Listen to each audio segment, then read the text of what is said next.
I'm the founder of BOMAH, the brand of milk and honey. I want to speak about a completely different topic than advocacy or hasbara, mostly about telling a story on social media. I believe we can rebrand Israel.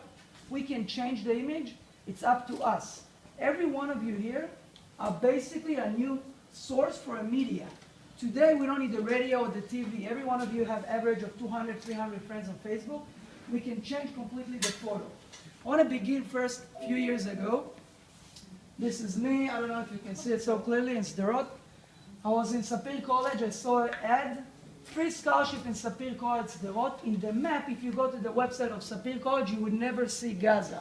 You see Sapir and Ashkelon. I came second day of my school in Sapir College in the dorm. There was an alarm, 15 seconds, I need to come, run to the bomb shelter. I run, the rockets fell 200 meters next to the dorm, no damage. I thought it's a unique event. I thought it's something that happened once in a lifetime. I came from LA, I was working there after the army, and I didn't realize this reality can happen every day for the last few years. Unfortunately, it was. Every day in the same hours, I wake up, 8 in the morning, there was an alarm. 5, when people coming back from work and school, and 8 p.m. because the news in Israel saying 8 p.m., so Hamas will launch the rockets before 8 p.m. That was my reality. I understand one thing. One second.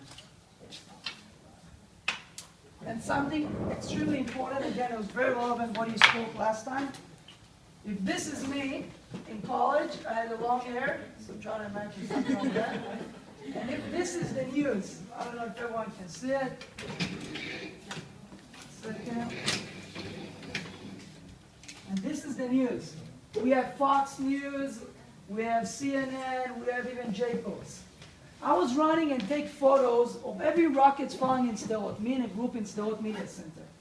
And we try to take the photos and push it to the media. Every day, I'm telling you, 3-4 times a day, we run after the rockets and take photos. The media, most of the time, didn't use this photo. They told us only when someone is dying, then give me a photo. If it's only a photo like that, that's a hole in a building. Nobody get injured, we don't want to use it. 2004, Facebook came out. 2005, YouTube. 2006, Twitter.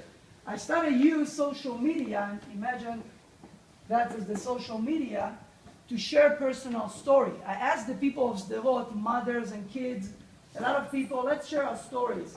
Let's write blogs, YouTube, and share the reality of Sderot. So what basically I wanted to do is to reach this audience, people from the US or from Europe, but I couldn't reach them because again, the news didn't give me the platform. But today with the Web 2 and social media, I send the stories to people in the States, in campuses, in Europe, and basically I pass the media. I'm going to speak about that. Second thing, we're going to speak about branding. I was in 2011 the Israeli fellow at UCI Irvine.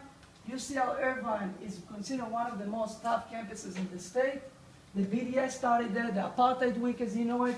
This is an image of the Apartheid Week. Welcome to Israel, welcome to Apartheid. The second thing that I realized is branding. And what is branding, how it's different from hasbara or advocacy? Hasbara, as you know it, we're explaining. But the other side, is always telling the story of Israel. We are not the one that telling the story of Israel. They telling what's Israel, especially on campuses, and we replying to their messaging. They saying Israel is apartheid, we explain why Israel is not apartheid. They speaking about the BDS, we saying why not. So the second thing we're going to speak today is about branding, and I believe we can change it if every one of us use social media, and I explain much more. The new war, and I call it, and that will be more or less the topic of this lecture.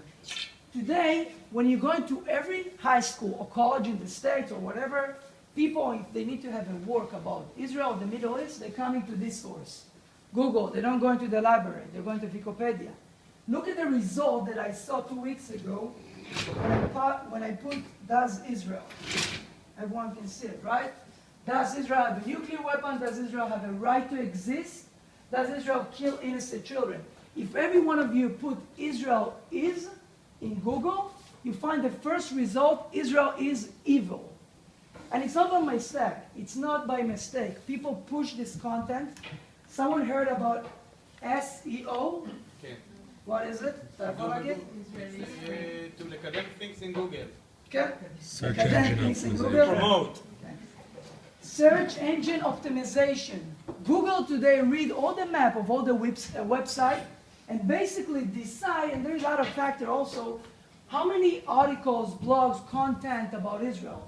And he find a lot of negative content. The question is, first, why?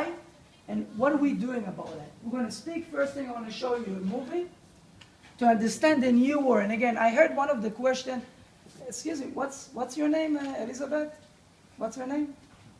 What's your name? Me? Daniel. Daniel, I heard your last question. You have a very good question and comment about what's going on with the other side or something like that. I want to show you that on social media, what the other side is doing is not something pro-peace or pro-Palestinian. One goal, to delegitimize of Israel. Now, this is a little criticized report about what's going on, but it's interesting to learn and understand what's going on social media.